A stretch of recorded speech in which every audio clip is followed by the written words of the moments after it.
All right, welcome everyone. Today is August the 25th, 2023, and we are going to do a bit of a review of the first chakra, the root chakra, the second chakra, the pubic chakra, and also what we've just learned with the sacral, the third one.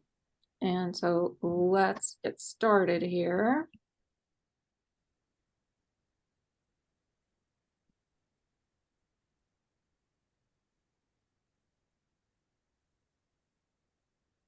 Okay, so this is part 7, but I've said review here. And so we're going to go a little bit backwards and then forwards. Okay. So here's the whole system. So we've already studied the root chakra. There's the pubic. Here's the sacral. And as you can see, the chakra system within ourselves is actually a reflection of nature without. And that's why I made this, so that you know that inside of yourself is all kinds of information, and also the understanding and knowing of the beauty of this planet. So we have, and what we're studying right now is the root and the pubic. So pretending it's like the earth. This is our service, our humility, compassion, non-judgment, sacred purpose, intention. And we're going up into a little bit of the self-worth, the joy, the golden grid with the sacral. And then we'll be doing more in the next bits that we do. But as you can see in the Halion, there's water energy, being like a tree, the high heart, sunshine, the mother's blue, and then of course our mastery. So just know inside of us is reflecting nature outside. Okay, so here's a little review of the root chakra. It's connected to the first dimension. The first dimension is the place, the state of being where the idea of our divine essence, our eternal spark of light, was born, connected to the spine and the adrenals. Interesting that it's kind of a yellowy color and blue for the divine father, divine mother. Think spine alignment, divine alignment. And the first dimension is a reality of wholeness, of essence, of the spectacular ideas of each individual upon the planet. So our self-love and our self-worth. Connected to the root chakra is compassion, also humility, but we studied compassion with this chakra. The council of love definition is the ability to love and serve without judgment. So that place of non-judgment, being like a tree standing back, watching everything, to be able to fully understand and heart feel another situation without entering or assuming that cloak. So again, pretending to be like a tree, the understanding that another has a chosen path and that we can only offer assistance and love. We cannot complete another's journey for them, for that would be theft. Tenderness, its colors are green and red. So the deep, deep green and deep red of the root chakra. And connected to this root chakra also is and I forgot to say, compassion is very much connected to wisdom and peace. This is what the Buddha taught us. So again, being like a tree, a wise tree, very peaceful. Okay, and then this chakra is also connected to the universal law of sacred purpose. This law aligns divine mind to our mind, divine heart and love to ours, and divine will into human reality and form. We are being encouraged to dream, to think of what we wish, what is our deepest desire to see in our own life and on earth. What could we contribute today? What is our sacred purpose? We don't need to wait. Peace on earth would be amazing, but peace within our own being is the start. So as within, so without. Anchoring peace into the physical form really is a huge contribution to peace on earth. So I've got be like a tree, peace and love. Okay, any questions about that? It's pretty simple. Okay. So now I go into a little bit more about universal law, because universal law is like the framework, part of the golden grid that's all around us. Universal law is a creation of the mother to align us with divine mind, heart, and will, how things work in the higher realms, the knowing of a higher level of ethics and loving kindness. The universal law of sacred purpose helps us to understand the essence of who we have chosen to be, our sacred mission in alignment with the expanded vibrations and increased frequency on Earth now. Our sacred purpose is the core of who we are, our joy, not something to be limited. SK says, discovery of sacred purpose can emerge from meditation. Hearing terms such as pathfinder, artist, healer, or communicator is good indication of sacred purpose. We can ask for expansion of that knowing, details of what that looks like, the magnificence, wonder, beauty of what that is. Our sacred purpose is something to contemplate, meditate on, to gather more and more information about that deep fundamental knowing, and is in our hearts, has been anchored within us for eons. As a human collective, we are learning to adhere to higher law, original law, to the only law that has meaning, and that is law of the universe, the framework of operations from Mother, Father One. It is our way home. Yes, Darren. So would you say universal law or the framework is the golden grid? I would say it's a big part of it, yeah. I wouldn't say it's the whole thing. I'd say it's very golden. So it's all those golden words. You know how we've been learning alignment, creation, surrender. The golden grid is a combination of a lot of golden energy, and the laws are a big part of that. It is the law that what we give, we will receive to infinity. That which we love is what will come to us. That is the law. Where we focus our energies is what will grow and magnify and grow. Time to let go of the past and live in tomorrow, live in today. Alter our thought patterns, our heart patterns, and we alter our existence. Okay. Okay. Oh, yes. Did you want? So what do you mean by alter your heart pattern? Well, oftentimes when you're sitting in your heart consciousness in either the golden chambers or in the emerald green, up will come what's not working. So really all anchoring in the divine state within the heart, like just knowing that's who we are in the heart. Okay, because often people will, I think what they're talking about is bringing that to the forefront, the forgiveness, the compassion, the gratitude, the peace, the love, the joy, bringing it to the forefront. So it's truly anchored. Yes, Steve. I regard myself as altering my heart patterns when I'm aware that an egoistic thought has come up and I'm about to say something from it, show what a clever guy I am and all this kind of stuff, and I don't say it. I just say no, not gonna go with that one, and that alters my heart patterns and that alters my life. I consider that myself. So loving the ego so it comes into alignment, basically. Well, also loving the ego because that's what the ego wants, right? It becomes quiet from being loved. Yeah. Yeah. Yeah, that's a good point, Steve. The ego quiets down when it's loved. Yeah. So I have been going. I lost my shoulder bag yesterday. Oh no.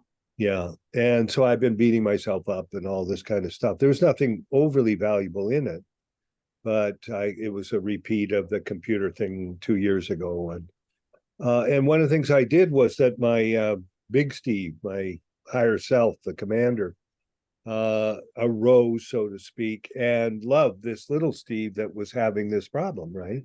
Mhm. And the experience lifted. Mhm. So that for me was a concrete demonstration of loving my ego, my smaller self. Anyways, Did that happen as a child? Did you lose something as a child? I looked at what it was about. I couldn't pick up on what I may have lost, but I did pick up on my dad's reaction. He would be disappointed, and his disappointment would allow him to do whatever he wanted. He could send me to my room. He could hit me. He could do whatever he wanted. Mhm. So I did go through that, experiencing that aspect of things. And did you go into loving, like, I think what you're saying, you went into the loving, which I often call forgiving of the small child?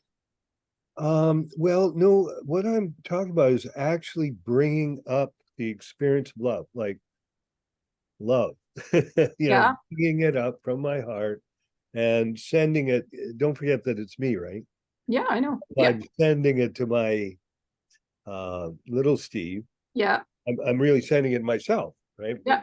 I experience it. Yeah. Exactly. And when I experience it, the ego quiets down, and that's Yeah. the ego. Yeah. So then I do that, and then I do gratitude too. So I'm doing the mother energy and the father, because that's the golden grid part. Very good. Yeah. Yeah. And Thank you. then that changes the heart pattern to compassion, the Good. green. Like Wonderful. I do the blue and the yellow. So the forgiveness or self-love and the self-worth piece, which I found is gratitude. Hey, And then it brings us right into that compassion for the ego, I think, is what happens. good. Wonderful. Mhm. Yeah. Mhm. Yeah. So that's a way to alter the heart pattern as well, by Yep. using the information that's in the tri-flame in the heart, Mhm. basically the blue, the pink, and the yellow. Mhm. Good. Yeah. Okay. So now onto the pubic chakra, which is connected to the second dimension. Albert Einstein, in the second pubic chakra, you are beginning to think and be creation upon Gaia. So the first dimension was more the idea of who we are. Now we're moving into thinking and creating upon Gaia for the repair of Gaia, the maintenance of Gaia, because while you have come for yourself, you have truly come for this ascension and this transformation back to original intent. And that is why in the second dimension, form begins to appear, and that is the out-breath. It is saying, sweet world, I am here. And this is connected to the blessing and virtue of humility. So this is a feeling of our service. Council of Love definition is the twin of piety, which is like a saint, the reverence, the faith, ability to be truly grateful. Here we are, the gratitude piece for the many blessings bestowed upon each and all. Knowledge that alone we are rather incompetent, but united with one, we are all. And this is what's happening with the wildfires. The communities are uniting, because often from disasters comes amazing community. Humility is necessary for all works and sharing of service. Its color is red, that vitality shared from Gaia. So you can connect with Gaia and feel that vitality that she's sending to us. And this one is connected to the universal law of intent. Universal laws are the truth of God, aligning ourselves with love, like what Steve just talked about, and the sacred universal law of intent, because it takes intention to do this work. We align with the truth of our being, which is balance. And so, and what I say balance is connected to being in gratitude for ourselves. So it's not just love, love, love, but that piece of gratitude is really balancing. And this one is very much connected to cooperation and surrender. So cooperation in the outer, surrender inside, and back and forth. The more we the more we work in cooperation, up will come things to eliminate old belief systems. So then you starfish on the bed and listen to your guides, and that's the surrender piece. And in that, they help us eliminate these old belief systems that are always connected to the past somehow. Okay. And also connected to this was Lao Tzu talking about our crystalline bodies. So the light which moves at the speed of love transforms our carbon bodies to crystalline. So carbon under pressure becomes diamond. The flow of energy through a physical form creates a flow of energy that is assisting the anchoring and the transformation of the crystalline body. And it's basically just saying yes to being a transmitter of divine quality, of unity of one, unity of all. It is an act of humility. That he's really talking about letting go of the old belief systems. So we're not resting in discomfort. We are resting in peace, love, and joy. Does that make sense? So we're in the forgiveness of everything, especially self. We're in compassion, non-judgment, and we're in gratitude. And that creates a flow of energy through the physical form. And then we become more and more crystalline. We are filling ourselves with light. We're anchoring heaven on earth. Okay. Okay, so now we're to the orange, the pubic. This is our review of what we've just learned about what's connected to the sacral chakra.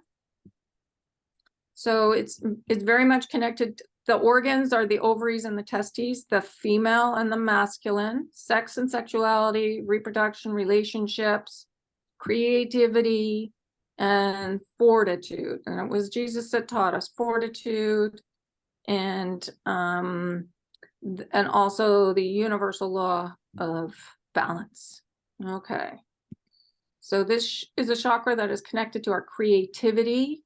Fortitude is the orange ray and connected to our ability to create in our own lives and for Nova Earth. So they asked us to breathe in marigolds, orange peel, peach, cantaloupe, fireweed flowers, the orange tanager, which is a bird. Breathing that orange, tasting it, relaxing, welcoming this amazing quality of fortitude, which is our courage. And as we open this sacral chakra, and we align with the divine qualities and the laws and the dimension, it activates all our other chakras. So this is what Archangel Gabriel said.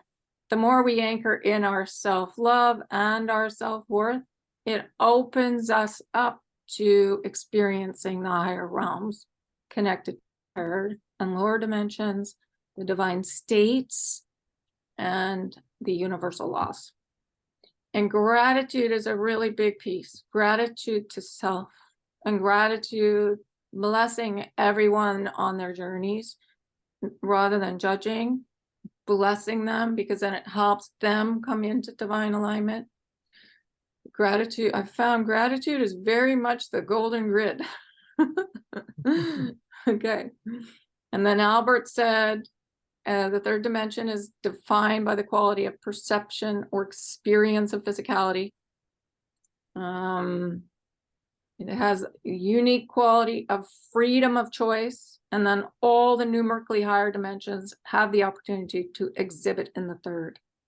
And we're incorporating all aspects of self. So past lives are coming in to be integrated. That's what an ascension life is all about. And the third dimension is not limited. It merely appears to be. The challenge and opportunity in the third is to reach beyond physical appearances. So I was watching a medium for the last couple of days. And so that's what she's doing. She's demonstrating that the people that have passed over are very close to us. They love reminding us that they're right there, especially if there's a really good connection. So we are reaching beyond physical appearances in the third dimension now. The veil is thinning. Okay, so fortitude is courage in all forms, endurance, the ability to keep going forward, stamina, patience, forbearance. That's being like a tree, stillness, restraint, to continue going forward when it's very difficult. And the vibration is orange. So when the old belief systems come up, we can feel hopeless, we can feel fear, we can feel shame. And it just feels like, wow, more. It seems like, and so just to continue to let it all go, because as we're letting it go for the collective. So be great gratitude for yourself for doing this work. It's not easy. Breathe the peaches. Oh, and the peaches are out right now. They're delicious. Okay, so Jesus says we're embodying fortitude. Fortitude is growth and a journey. He's another name for him is a Yeshi. So speaking as Yeshua, Yeshi was his nickname. He says fortitude is strength of character and purpose, the knowing in every fiber and core of our being, not that we are right, but we go forward no matter what. He says on our planet, and particularly in many societies, this addiction to being right is very strong, and that is not what fortitude speaks to. So I think what he's saying is he's asking us to stand back and watch. There are times in all lives when we misstep or we turn the wrong way, and we think we turn the wrong way. He uses that word think, for it is a mental judgment, not of love. On that we have simply wandered off our path. He says, of course, forgiveness comes into this in terms of our ability to forgive others, but to also forgive ourselves, which is even more critical to fortitude, because if the universe is a series of mirrors and we're getting reflections of issues, it's usually not related to outside of ourselves, but to us. So that ability to forgive ourselves is really, it helps a lot. Fortitude is the ability, the stamina, the courage, the bravery to return to the center. The center is not only the heart of love of the Mother, Father, One, but to our center, and then to know that the center and our center are the same. And Jesus says that takes courage. That's why the tri-flame in the heart is really a reflection of the heart of one, because the heart of one is the mother energy and the father energy and the self, the child, and that's in the heart of one, and also the core of the planet too. Yes, Darren. Yeah, I think, that addiction to being right, I mean, that's really strongly connected to judgment. And I think we judge ourselves harder than anybody else. We tend to, but we also will judge what's happening around us too. Yeah, but yeah. Yep. We were critical inside and out. And it's not like discernment. We're told not to stick our heads in the sand and not see anything. So discernment is critical, but it's discernment. It's like the law of attachment and detachment. So we attach to information gathering, and then we detach from anything that's not of love, any thoughts that we're having that are not of love, and then attach to the highest vision for everything. So it's to be discerning, but not judging, judgmental. Yeah, I think, it's to observe and then evaluate, but not judge. Mm-hmm. Yeah. Yes. Well put. Okay. We are doing this transition in the wake of little evidence. Yes. It's me. Yeah. Hi, Lillian. One of the things that I wanted to add was in the Course in Miracles, Yeshua said, ask yourself this question: would I rather be right or would I rather be happy? Yeah, that's true. That's brilliant. Yes, exactly. Yes, he was a very brilliant speaker. Mm-hmm. Very brilliant man. Yeah. Yeah. Thank you. Yeah, because being right tends to lead to war. Yes, Yeah, it does, yeah, doesn't it? yeah. Yeah. Yeah. I mean, we wouldn't have any war on the planet if we were all standing back and loving Well, each other. if we just gave up that one thing, I don't have to be right in this situation. I Mhm, don't have to be right all the time. mhm. Yeah. Yeah, if we were in peace, there would be no war. Yeah. And so it's Mhm. connected to being right. Mhm, Yeah. basically. Yeah. Yeah, I agree. That's a good point. Thank you, Lillian. That was very, very well stated. Love that. Okay. So, and then he goes on to say, we are doing this transition in the wake of little evidence. We are proceeding, most of us or many of us, without the support of community of family. Yes, we have our light holder community, but many of us, our families are not supportive. Jesus did have his family, but they told him not to be so visible. But even though when he was being visible, his family still supported him. He was surrounded by support, but I think he's reminding us, so are we. So if we do have to go into situations that are difficult, just to know that we're really protected. And did their faith waver? Yes. Did they return to fortitude? Yes. What many of us are doing is very lonely. And even while it is lonely, he is saying to us, the Council of Love is saying to us, do not believe in the illusion or the false paradigm of separation or isolation. And I said, instead of getting angry, anchor in gratitude. This is mastery. Yes, Steve. Oh, you're on mute. I don't want to overlook the fact that the Divine Mother is Mary, right? Mother Mary. And yet she's telling Jesus to quiet down. Yes, yes, yes. I mean, She was being a mother. Such is the forgetting quality of the third dimension. And the Divine Mother would tell him to quiet down. You know. And she knew, did she know, did Universal Mother Mary know who she was when she incarnated? I can't remember if she said that she did or not. She did, didn't she? In one of those. I think so. I think they Yes. knew. They all knew. Mary Magdalene knew. Jesus knew. Well, they knew what his He mission knew. was. Yeah. Yeah. Yeah. I don't know if she, I don't know. I don't know if she Mhm. remembered that she was the Divine Mother. Yeah. Well, Yeah, I think they knew of their power for sure. yeah. Mhm.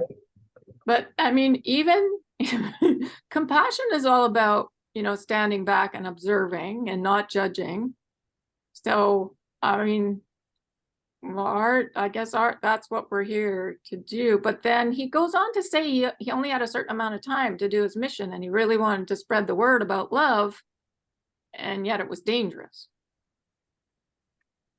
And it's been dangerous for many people on planet doing their missions. Like many people have been killed, naturopaths and people that spoke up. So, yeah.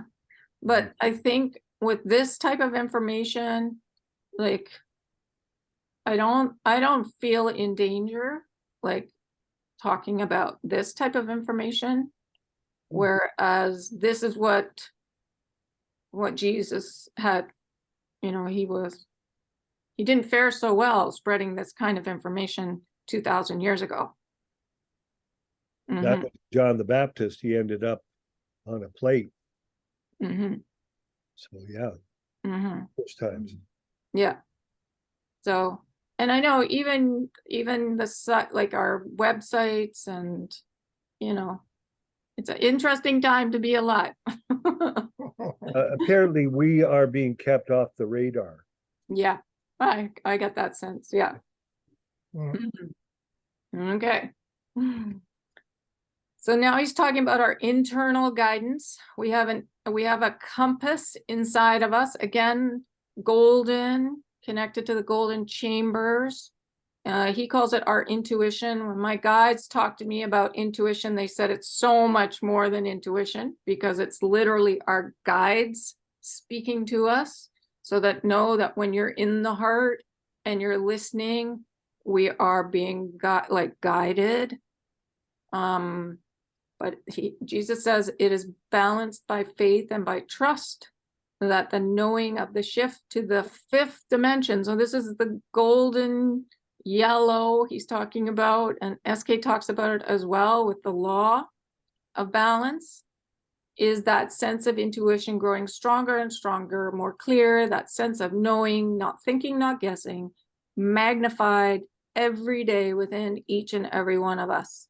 Listening to our internal compass, our guides, that intuition, because we know when we are veering off course, when we are not true north. And it is important, if not daily, certainly on a regular basis, just to periodically check with ourselves, am I on course? That's a good question to ask, actually. Not the course that a group or parents, a wife or husband has defined for us, not what society expects or anticipates for us or of us, but what we desire. So again, that's connected to that heart desire. In the law of balance, we went into the heart and we were drawing our heart's desire across the golden grid in the meditation for the law of balance connected to this chakra. Are we in alignment with our mission and purpose? And in doing that, what we are also doing is we are saying, am I taking the most efficient path? Darren. Yeah, can you explain that a little more? Which part? Efficient path. Oh. Well, there's many, there's free choice, so there's many pathways. So it's basically listening, is like what Jesus is saying here, listening to our guidance and being able to discern from that, from daily meditation, if we're on course. And that's another good question to ask, is it the most efficient? So am I going in a roundabout way on my ascension, or am I in divine alignment? Am I feeling the divine feelings? Am I, when the old stuff comes up, am I coming back to the heart over and over, into the forgiveness of self, into the compassion, no judgment, into the gratitude? Like, I would say that's the most efficient path. It's very quick that way. So what do you say is going from point to point in a Not straight really. line? Well, divine alignment. I don't think he's talking about walking forward. I think he's talking about divine alignment, because that's ascension. Okay. And then the external just comes into alignment. When you do the internal work, the letting go of all fear, all the shame, all the guilt, all that old stuff, then it's an automatic. The path becomes much more clear. But when it's clouded by the old belief systems, it's hard to see it. And then it's kind of roundabout. Okay. Yeah, that makes sense. Clear all the garbage off the path and then it's easy to go. Yeah, there's no, at least that has been my experience. The volunteer work opened up, the readings opened up, the where to go to do the readings opened up, like it just Zoom teaching, doing this on Zoom opened up. Because if I hadn't let go the way I've let go, I don't think I'd be doing this. I wouldn't be doing this on Zoom. And then even all the work that I've done with my daughter and the baby, all that, like it made it like right now we're really into family peace, whereas before there was no peace. Now we're into family peace, which is incredible. I didn't think it was possible. Yeah. So, and that to me, it's like individual peace, family peace, community peace, bigger peace, planetary peace. but because the family piece wasn't happening for many years, they jumped me out into community piece, like volunteering. And now it's coming tighter, tighter, tighter into real deep peace inside, because I want that reflection of deep peace within the family. But again, it's intention as well. It's intention, and what is the most efficient path to ascension for the planet? Yeah. Okay. Jesus, all of you who are out there, and it is particularly trying for many of you with financial issues. So here's the financial piece during the transition. And yes, this is a test of fortitude, but it's opportunity to surrender. So if ever there's financial issues, surrender, surrender, surrender, and know that we're in sacred partnership with the other side.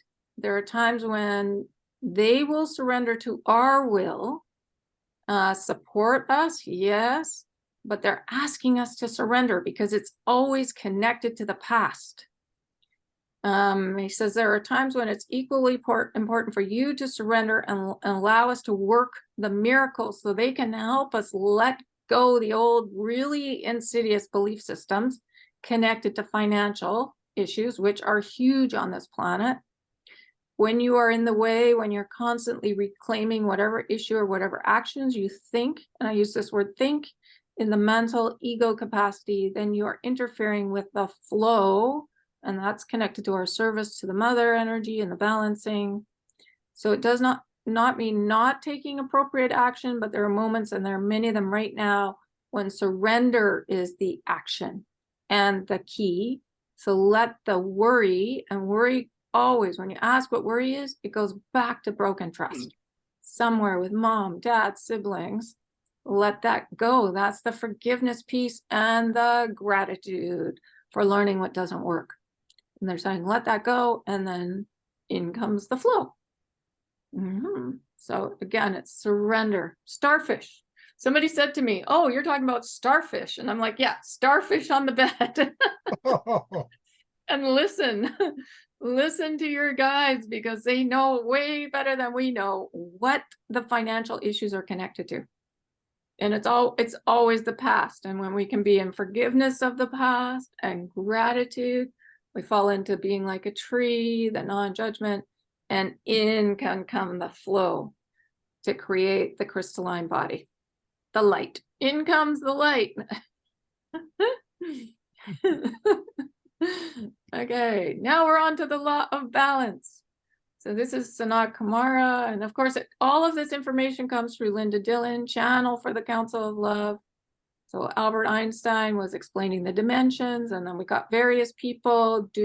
So far, we've had the Buddha, Lao Tzu, and Yeshua, Jesus, doing the blessings and virtues.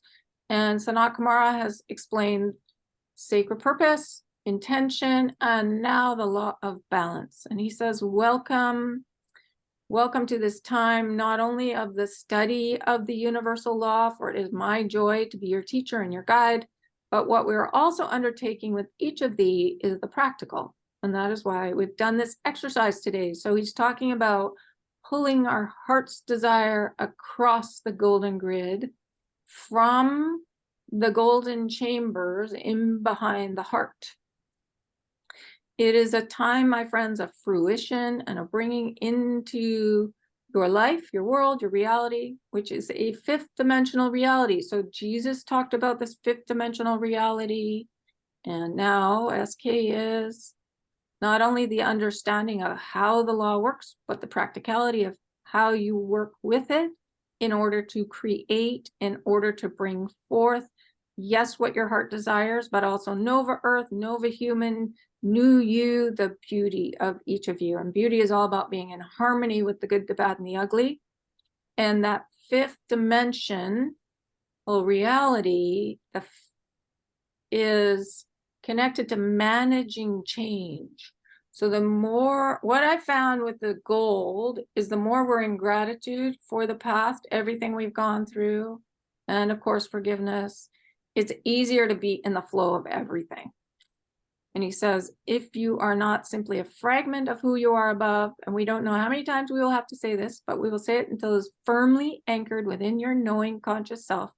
In this lifetime, in this incarnation, you have brought the fullness of your soul design, the totality of your being into form. So that's, like, it's a really special lifetime. Yeah. Okay, and Darren? Okay, so the totality of our soul design or our being,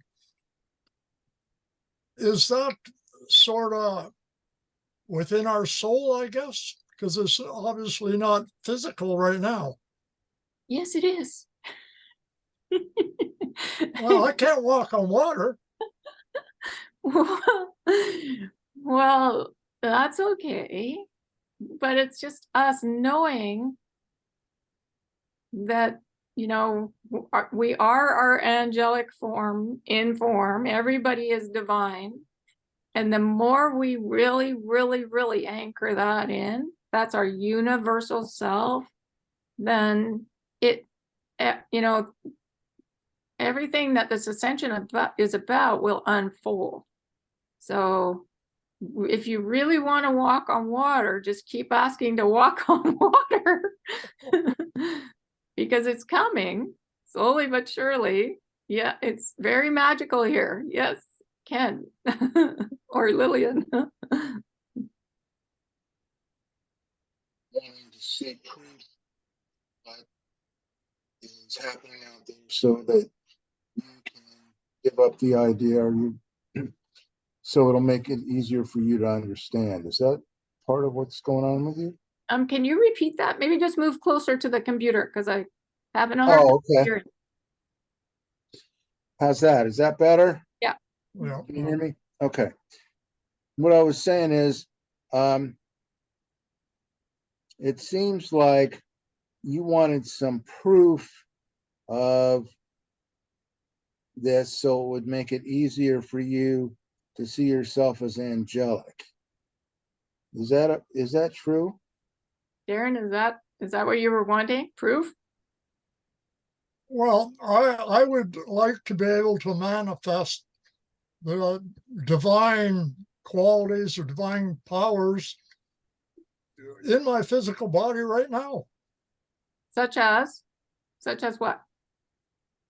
Well, obvious example behind me, walk on water or create fishes or gold or whatever, create Okay, whatever well, I wanted to. Okay, so I think those are metaphors. You know how Jesus said, what was the word with, what was the fish one?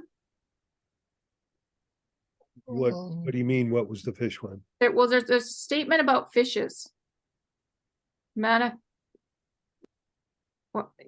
What's the statement Jesus made about fish? Do you know it, Darren? Well, all I know is he threw his net over the side and caught all kinds of fish, but Okay. But he also turned water into wine and divided loaves of bread into multiple loaves and so forth. Okay, so he does actually talk about that, but I believe it's a metaphor for us doing our service. It's not actually we're not at that stage where we can do those magical things, but they're a metaphor for creating, because I did ask for that with the food,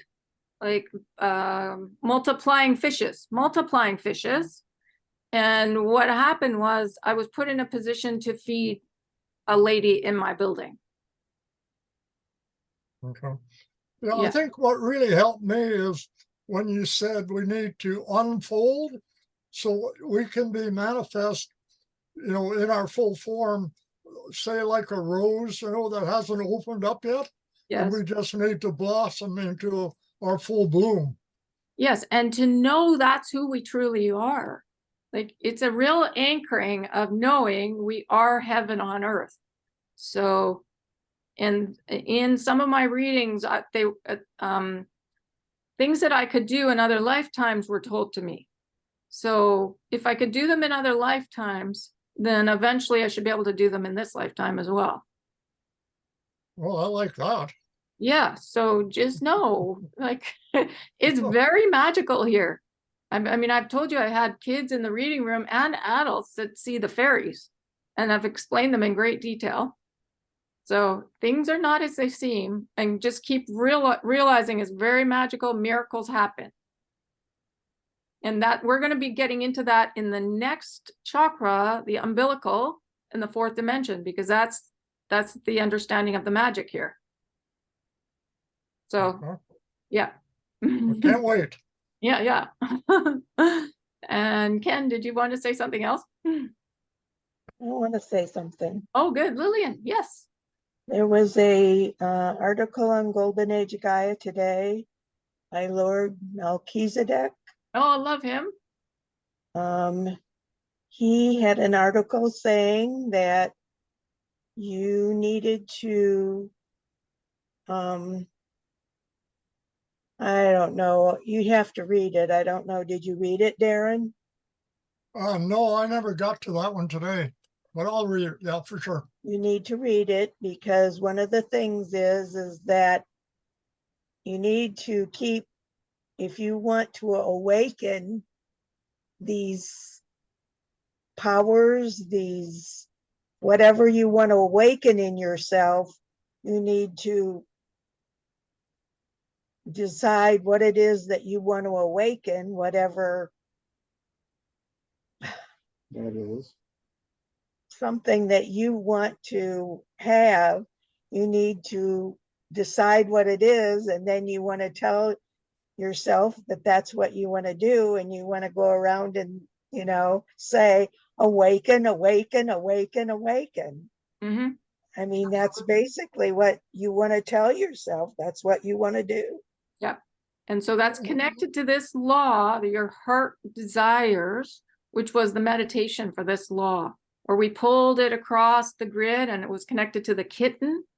You remember that meditation? That's why I have this right here, this little kitten here. We pulled it across the grid. So it's connected to our heart desires for this lifetime, which is all embedded in the golden energy in the heart, behind the heart.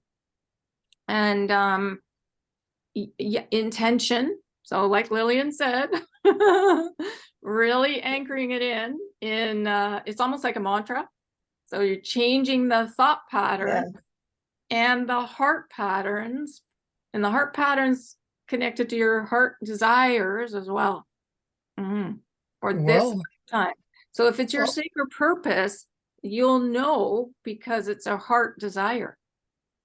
Yeah, I have set my intentions pretty well daily for a number of years now. To walk on water? No, not that particular one, but to manifest stuff I have, yeah, for sure. Okay, so this is connected to the most efficient path as well. So make sure it's in alignment with your sacred purpose. There's no accident that the very first law is sacred purpose. So just into the heart, ask, is this my sacred purpose? Listen, listen, listen, and then align intentions with heart desires. If you have all these things, Darren, what would that get you? Who are you speaking to? You, Darren. Me? Yeah. What would that get me? Yeah. Well, I could think of many things. You know, perfect physical health. It would give me abundance in all forms. It would be peace of mind. It would give me divine love, and it would give me anything else I wanted. Okay. When you have divine love. Well, it comes and goes. Well, it doesn't come and go. You've always got it. Yeah, but it's not always in my heart. Why not? Because other things push it out, I guess. Okay. Okay, well, this is our mastery. We are mastering this. And so when the belief systems come up, that's the opportunity to surrender deeper. God and the Divine Mother never stop loving you. I know that. Oh, I know that too. But Okay. if it's not in my heart, I don't feel it, do I? I don't know, do you? No. It's not a You question of know if just, you did. You'd know if you did. Divine love is unmistakable. It wouldn't be any question about it. Yeah, so that's why I say that the fortitude is so important here, the courage to keep going deeper into the heart and intention to feel it, basically. So, and anchoring in a mantra, if that's like, one of the main things that you'd like, really anchor it in, even invoking the law of intention and that every day. Because it takes, when Steve felt that flow for 7 months or so, 7-8 months, Yeah. SK and Michael, they all said to him, how much did you want this? And you said for years and years and years. Yeah. And you have to ask for it too. Yeah. They won't impose on you. Mhm. Yeah. So, Well, I'm well aware of that. Yeah. Yeah, so Yes. that's connected to intention, asking, surrender, sacred purpose, all that stuff, ascension. Oh, I'm just running out of fortitude. That's all, I guess. it's a heart opening you want, Darren. Yeah, I've experienced a little bit of it, a touch of it, Okay. Yeah. And then, what do you want to do with this? Like, I mean, Steve, you were operating perfectly well in everyday life in this flow. Yeah. Well, was that true? I guess so. I didn't, when I was feeling that way, I didn't generally go outside. I just stayed inside and enjoyed it. Okay. Well, still, you would have to go grocery shopping, Yeah. I do know that when, like today, okay, so out in Fort Langley today, I only had 3 readings. I spent a lot of time just standing and I could feel SK because I'd done a big invocation. He was running energy through me. And then when the energy was done, I got a couple of big sneezes. They were because you saw the invocation on the post for the Golden Age of Gaia top post. I invoke peace and love for the whole planet. So they ran the energy through me. It's been running ever since I invoked it. And today, at some point, I got a couple of big sneezes, but I stood there in the flow and I talked to people. And yeah, like I gave out a whole bunch of business cards talking to people, but maybe that's what I was supposed to do today, was to just be emanating that love to those people. Yeah, I don't, yeah. And so before I used to get worried, well, I'm not making enough money. And today, like, there was no worry at all. None. I know that I always have enough money every month. I don't worry about it. And so that was, I think in a sense, that's a description of the divine love. I'm not sure if you would call it that, but it's very peaceful. There, a couple of times people couldn't see me. I scared them. So I don't really know what's happening there. But I do know sometimes if I hand a business card out, my hand is like shaking, like I'm vibrating. So, I don't know. It doesn't feel bad or anything. It just is. I'm used to it. It's just what is. If if you were feeling divine love right now, you or whenever, you wouldn't have all the words that you just had. You'd just be smiling. You know what I'm saying? It'd be just so infilling, et cetera. Then I couldn't be at work. Well, it'd be a very interesting day at work. Might be totally different. Okay, well, I'm just describing, I am talking to people. I am feeling a flow of energy running through me. Yeah, yeah, okay. Well, So- only you know, dear. I wouldn't know. So Yeah, yeah. So So, I didn't used to be able to do this, like stand in the store without worrying. uh, And so there's no worry. yeah, but again, if you were experiencing, say, the love that comes with an open heart, you'd be certain. Mhm. You'd be certain. You wouldn't even be saying, "Well, it was like this, no, it was like that." You know. Mhm. Once when I was in a enlightenment intensive at Cold Mountain, the instructor at the front said, "If you think you've had an experience, come up and talk to me, and I'll tell you whether you have or not." Mhm. And I thought I had an experience. Right, I was in the workshop, and I thought I'd had an experience, and I started going up to the man at the front, Mhm. and he said, "Sit down." And I said, "Well, why is he asking me to sit down?" About half an hour later, I did have an experience, right? Mhm. And I got up from my seat and I walked out the door. I didn't have to ask him. Mhm. You know what I'm saying? So if I'm asking him, he's saying, "Sit down." Mhm. Yeah, no, I get that. I get it. Mhm. Yeah. And by I, the way, when I went outside the door, there's a huge mound of horse shit right, mhm. right to my left. I ran my hands in it, breathed it in. It was lovely. And then walked on my way.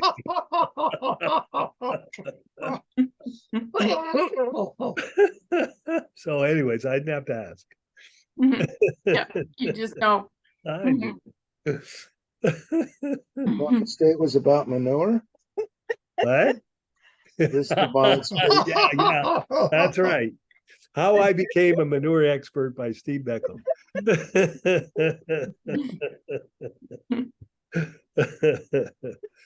An expert in horseshit. That's your first clue, right? Yeah, very definitely. Mhm. Oh my. So anyways, Okay. you know. Yeah. Yeah. So there's varying well, as there's varying degrees of these divine states, basically. Yeah, and we're always progressing. It's not like we're going backwards. So that, I think that's what the fortitude is. Forward, forward, forward, forward. Yeah. Mhm. Okay.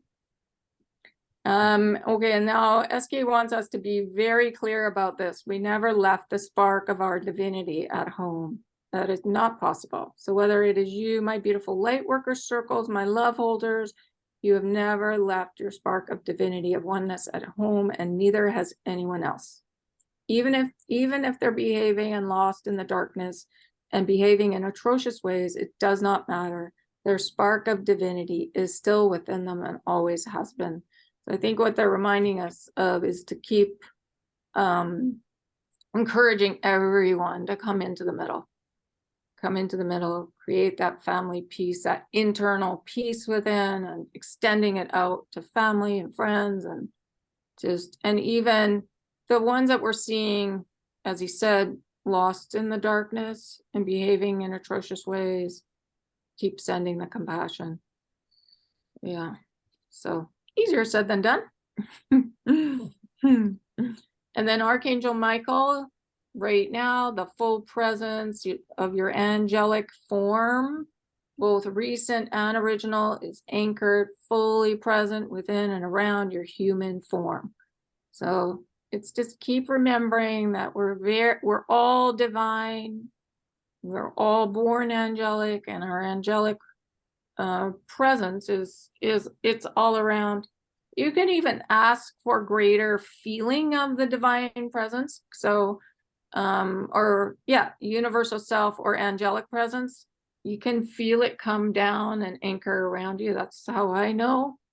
Michael says it means that the awareness, when you choose to acknowledge it and the, shall we call it, angelic abilities are present in the human race, in the individual human form at this time. So that leap into Nova being is in fact not as great as it might have been in other ages. Steve. Oh, you're on mute. He says, the awareness when you choose to acknowledge it.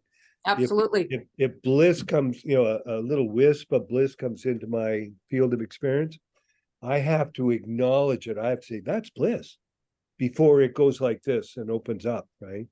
Yeah. So I just want to underline when you choose to acknowledge it. Yeah. And I know with me, like when I'm standing in the corner of the store, I can literally feel like if I'm going to do a big reading with someone, down will come. I can feel it come down and anchor around me so that the right information goes to this person, I think. It's wow. very interesting. Yeah. And I can feel it come down around me when I'm even just standing there. I can even ask for them to come down. And sometimes it'll be one of my, it can vary. It doesn't have to be just my universal self. Yeah. And for instance, SK was really present all day today, all around me, running this energy through me. Okay. So then this is just a really good thing to remember. The fantastic thing to study is the tri-flame in the heart. And when Steve and a group of us had a reading December the 7th, 2011, SK activated our tri-flame. You remember that, Steve? Right. Yes, yes, yes. And I had no idea what was going on. I didn't know there was a tri-flame. Yeah. But he said to us that we're not contemplating our tri-flame enough. And that's one of the main things that I've done over the years. And embedded within this tri-flame is understanding of the 12 dimensions, how things work, all the blessings and virtues. It's extraordinary. It is the most amazing information source, that tri-flame. Okay. And the greatest obstacle that we face with you and that you face is you accepting how powerful you are, that you have this innate ability. And that is why they speak of universal laws, creation formulas, divine qualities. We are simply your memory joggers. We are your assistants because we know all of this stuff, and it's embedded in the tri-flame and the chamber in behind. This is part of our service to the mother, because in her design, what has occurred is that you are the embodiments. You, not the masters. You are the embodiment of the fulfillment of her plan, each of you. So this is where sacred purpose, intention, balance, invoking these laws is so important, because it puts us on the most efficient path to being the embodiment. Yes, Darren. Yeah, I think I've asked this before, but can you refresh my mind on how we accept how powerful we are? Surrender. Starfish. Starfish? Yeah, absolutely. And just know it. And just know that we're here. We are the embodiments of her plan. So we're the ones creating Nova Earth, creating Nova being, creating Nova Earth. We're here. And the most important thing is the forgiveness of self and gratitude to self is what I have found, because it balances us in the ability to walk forth out with the people, or whatever our mission is, to do our mission. Because if there's still confusion, it's really difficult. Yeah. Okay.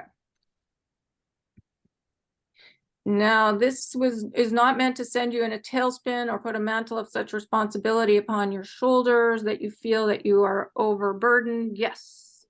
Lillian? Ken? Oh, we need you to move closer to the computer. Closer to the computer. Okay. So I'm wondering if this is a question more about faith than it is anything else, and these are just little ways to get at it.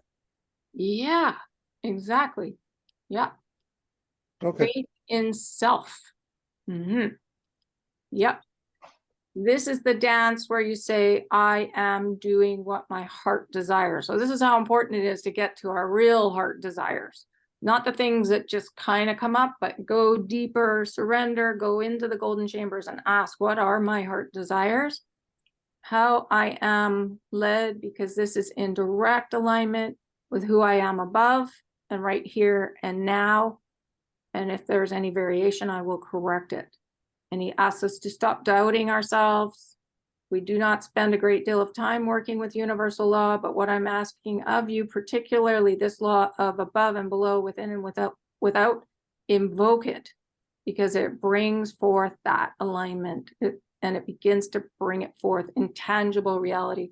So this, I've found that this law is super powerful. Really invoking this one law, the law of balance, as above, so below, for self. And that helps bring us understanding of divine alignment with our heart desires. And for the last, I don't know how many weeks we've been doing this. I think this is going on 4 weeks now. I've been doing it for lots of different situations.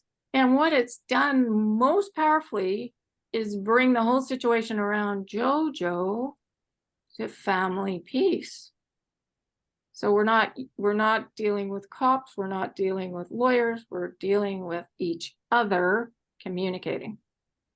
And even though it's been really difficult, that is what is happening. And we're working on moving into the future, into Thanksgiving, into Halloween, into Christmas, setting up family events. So, and everybody communicating. And so you can see how it's intention.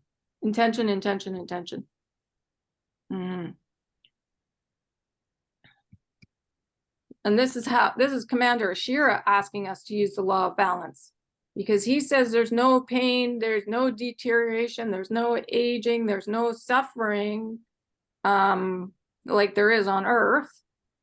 And so if we want that in our physical form, to invoke Sanat Kumara and his scales of justice and the law of balance, of above and below and within and without.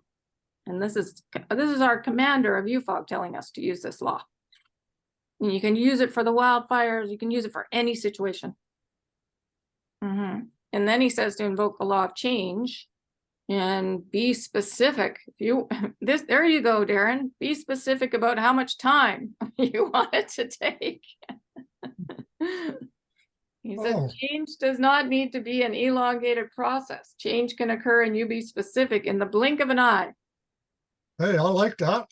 Yeah, so invoke the law of change. I'm gonna blink my eye right now. Yeah, invoke the law of balance, of above and below, within and without, and the law of change. And he went on to, there were a couple other laws to invoke too, transmutation and elimination. But what is that? But surrender of the old belief systems. So, okay. So, and then this is Archangel Michael talking about the alignment as if there's a cloud of heaven above any situation. So we could do this. Oh, they're saying Syria, because that was the big thing 10 years ago. You could do it Maui, you could do it yourself. And the light is pouring down, and that light is filled with Michael's blue flame of truth, of justice, of peace, and that sense of peace.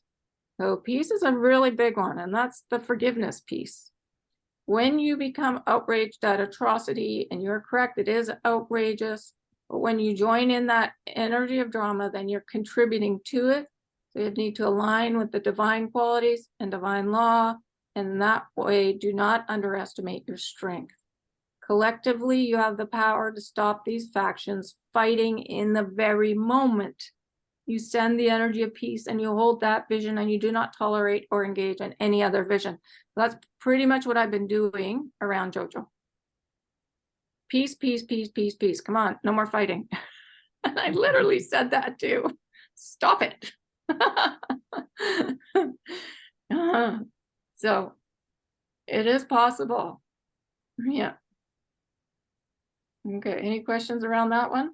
So it's seeing it like imagining heaven, and then imagining the blue and Michael and that sense of peace. Okay. And of course you can, yes, Darren. Well, it said collectively you have the power. So do we individually have the power as well? Yeah, because we are a mini collective with our guides. Don't forget, you've got at least 3 guides. And then you've got your whole circle of masters and angels around you as well. So in a way, you're a mini collective. Okay. I buy that for sure. Yeah. Okay. And Ken. I don't know, for some reason, this reminds me of the movie What Dreams May Come, and the way that he talks about, goes through this process of invoking all this stuff. That's my guess for what the theme is. Okay. So what I guess I'm asking, or sharing, I guess, is that the outward manifestation for all this stuff is what we're willing to see, not necessarily because of how we feel, but it has to do with what we're willing to see. So the fairies that show up at your readings, and SK, being able to see SK, yeah, and so all those different things show up in our lifetime, and Steve being able to manifest peace for that 7 months. So I don't know, that's yeah, that's very well put. Yes, it's being in the magic of it all, knowing things are not as they seem here, and yeah, holding the highest vision. Yes. That this is possible. Absolutely. Yeah. Yes. I agree. But I do also feel like it's an individual thing at the beginning. And then we gather people like Tom. I don't know if you know who Thomas Hubel is, but he's gathering huge numbers of people around him and working on collective trauma. Same with Dr. Gabor Mate. Like Thomas Hubel and Dr. Gabor Mate have banded together, and they're working on collective trauma with thousands of people. So it's amazing what's happening. Yeah. And this other lady, Anneke Lucas. Yeah, she's doing a huge course online. She goes into the prison systems, and she is a survivor of sex trafficking. She's been working on this for 30 years. Now she's got an online course, which I think I posted to tomorrow, actually. It's super interesting what she's doing. Yeah, so we've got mighty light workers emerging and gathering thousands around them. I mean, look what Steve's done. Does any of this help for you? Help you, Darren? Oh yeah, for sure, absolutely. The more we talk about it, the more insight I get. So it all helps for sure, absolutely. Okay, I just wondered. Good, thank you. Okay, so and then of course this is a great one for the old belief system. Just call on Michael, cut him away, cut him away, cut him away. And it again invoke the sacred law of intent. So that all fear, all limitation, all feelings of inadequacy be eliminated right now. And the other most important thing is the laughter. Yes. I'm wondering if this has, I don't know where this came from, but the first thing that popped into my head when we came to this screen was being a cut up. And I'm Yes. wondering if it has to do with that we're getting rid of fear by laughing, and that's sort of like being a cut up. I don't know. Yeah, absolutely. Yeah. You know what's really important in this ascension is our comedians. Because they can laugh. They can make us see a different perspective and laugh. Yeah. Uh-huh. Yeah. Plus, when you laugh, same as when you cry, you are releasing tension from the inside out, Mhm. right? Releasing the holding pattern in your body. Dear, I'm gonna have to go. Okay. Okay, see you guys Okay, Monday. well, see ya. Take, nothing to Okay, say. have fun. Yeah, no, the laughter, when you can laugh, then you know you're well on your way. Because if it's really hard to laugh, and I've had a couple of situations where, remember when I was thinking about protecting Amelia? That was really hard to laugh about. It was no laughing matter to me. No, or to many of us. Like it's like the child trafficking. It is no laughing matter. But it's getting to me now where we've anchored in a system that I now feel she's protected. So I'm feeling a lot better about it. But as I do that individually, does it expand out and help? I can ask that it be multiplied out to protect all the children. Well, I think it is automatically.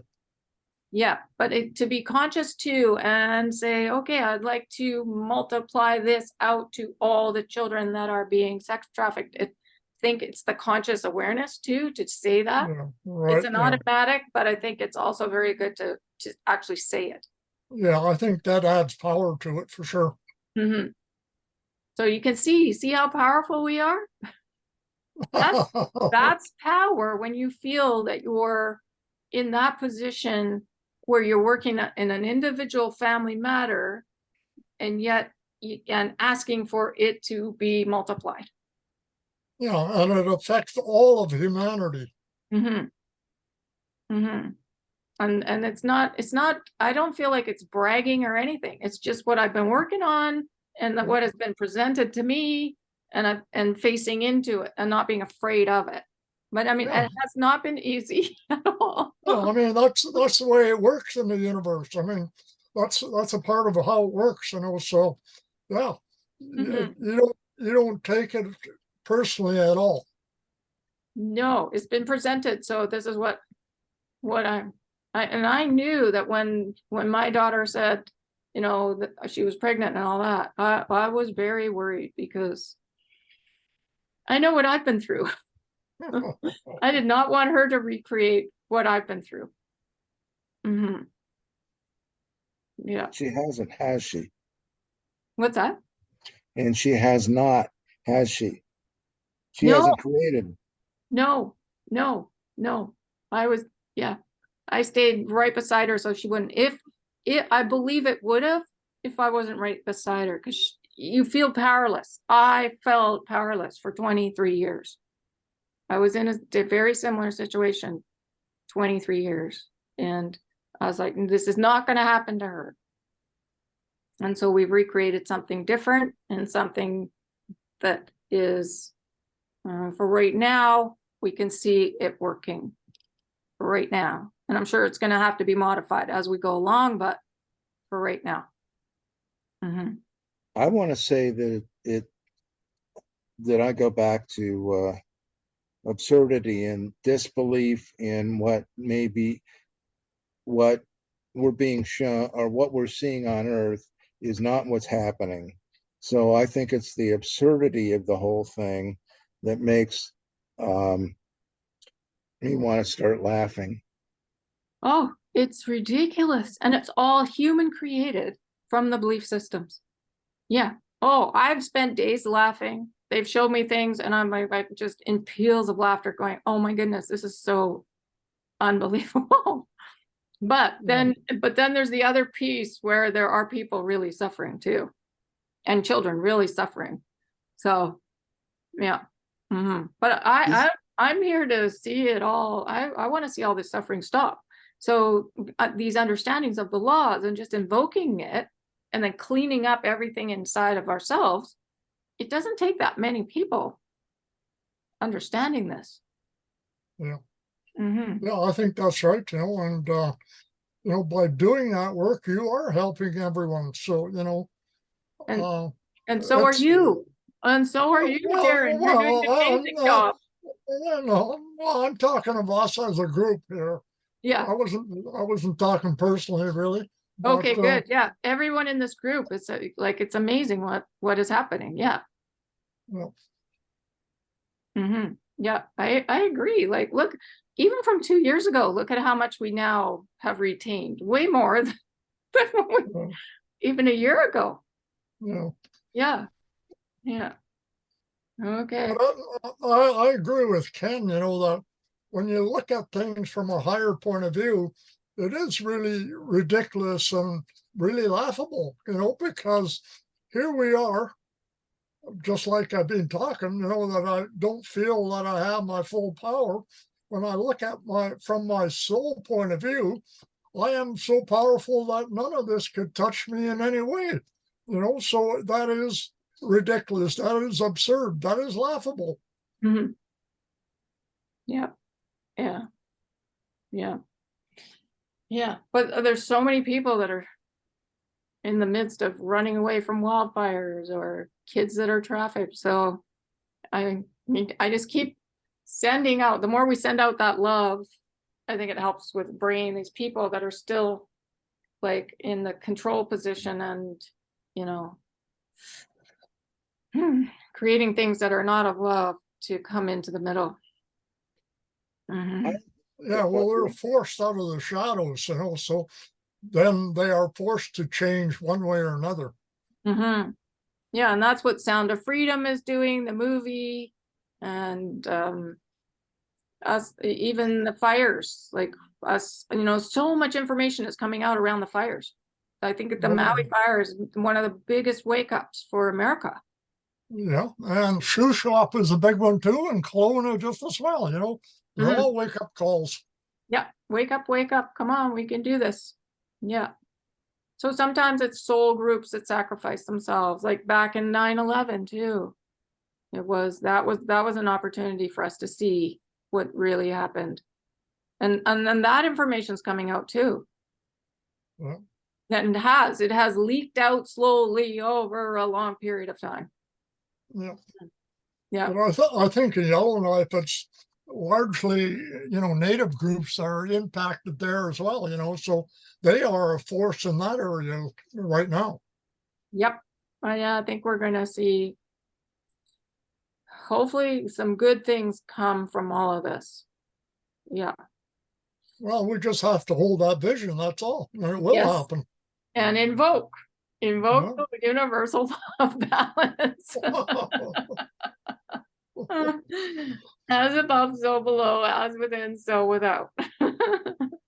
And call on SK and he'll show up right in front of you with the scales. Yeah. Look at how gorgeous he is. Yeah, he's powerful too. Yeah. Okay. And then understanding of the golden grid too. So just know it's all around us. We're not separate from the golden grid, and you can polish it up. So all this grid stuff is really just gratitude. Really deep gratitude has a huge, huge impact. Being in gratitude, forgiveness, yes, but gratitude. And understanding the laws and just being open to feeling the divine qualities and to celebrate. See, he says here at the bottom, celebrate ourselves.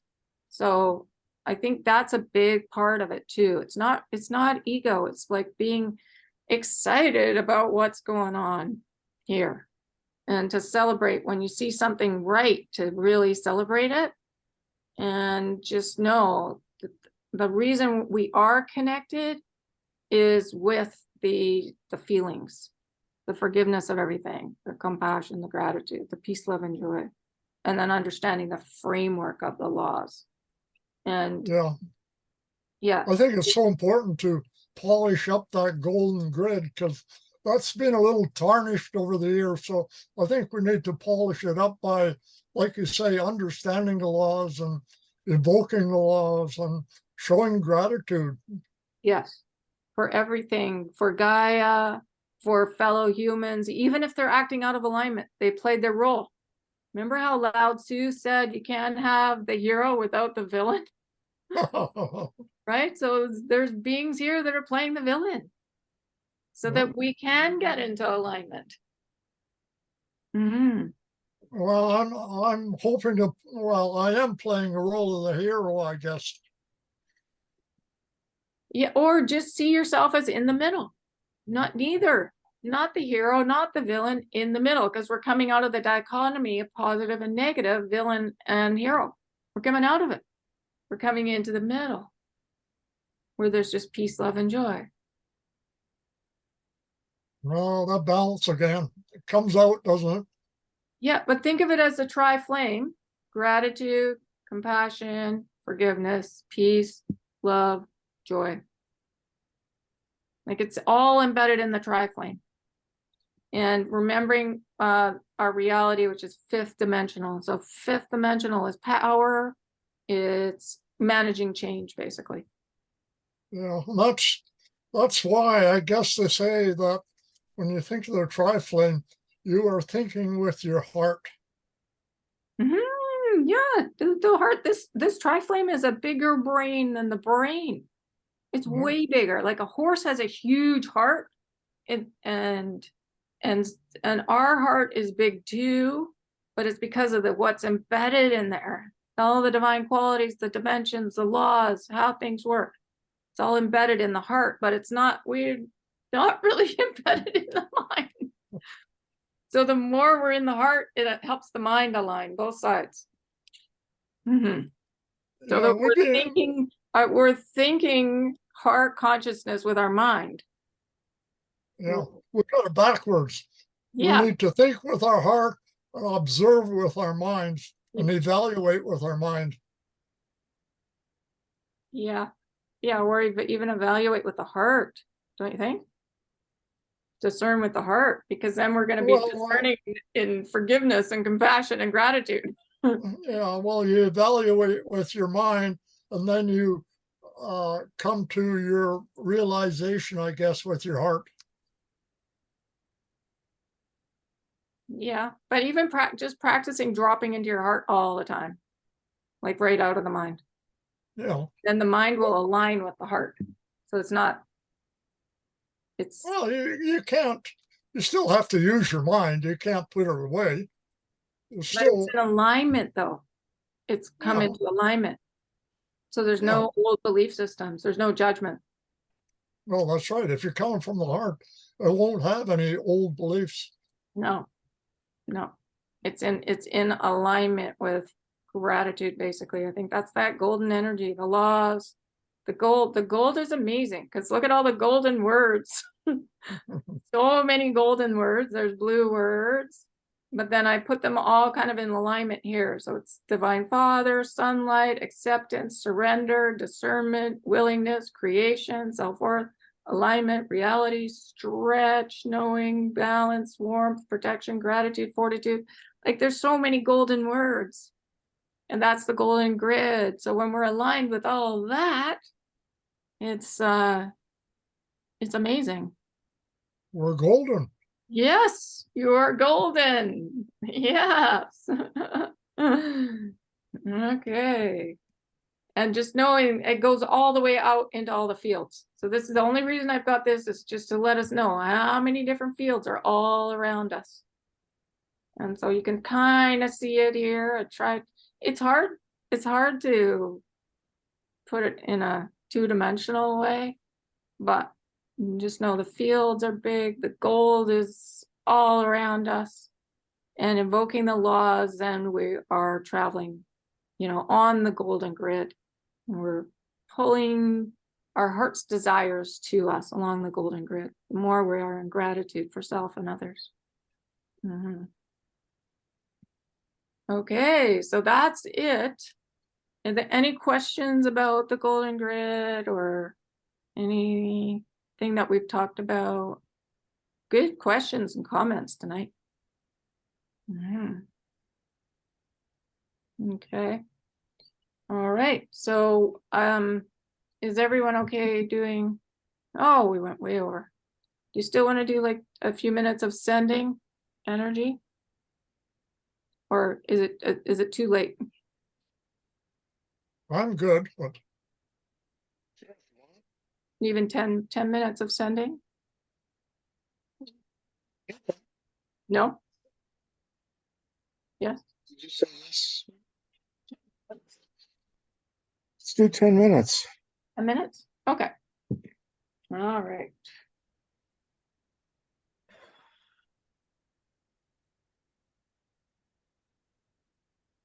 Okay. Well, let's just leave this screen up because it'll help us with the expansion of everything. And here we go. Let's do 10 minutes of sending out into the field.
we go.